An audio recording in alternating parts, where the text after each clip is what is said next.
Shalom, and welcome to Israel Today. This is Rabbi Roger coming to you from Israel. Every morning, my wife and I wake up to the sound of birds singing, but the one that stands out the most is the ring-necked parakeet, just because there are so many of them compared to the other birds. It looks like a green parrot rather than a small parakeet and has a red ring around its neck. It's beautiful to look at, and they can be seen early in the morning or early in the evening as they are settling in for the night. They make a loud chirping sound, or as I always say, they sound like a squeak toy. Listen for yourself.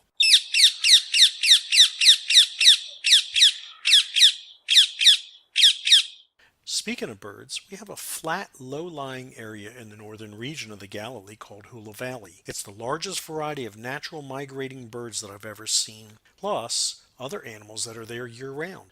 It's a halfway point for the birds as they fly from Africa to Europe and Asia, or vice versa, depending on the time of year. Twice a year, around March and November, over 500 million birds fly through there. Less than 300 species have been identified.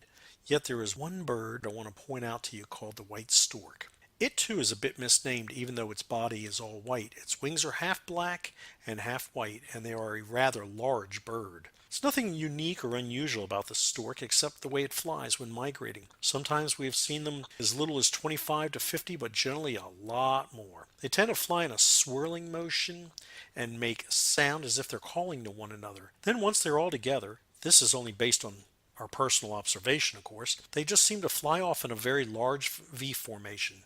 Listen to these birds to hear what they sound like.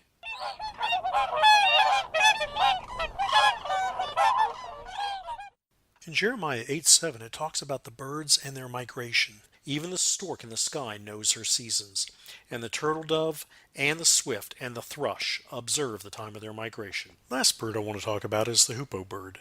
In 2008, Shimon Peres announced that the hoopoe is to be the national bird of Israel. This bird is a bit odd to describe because it looks like a woodpecker with a very serious mohawk. It tends to feed on the ground looking for bugs, and sometimes can be found roosting in trees. It makes a very different sound, and when you hear it, then you will understand where its name comes from.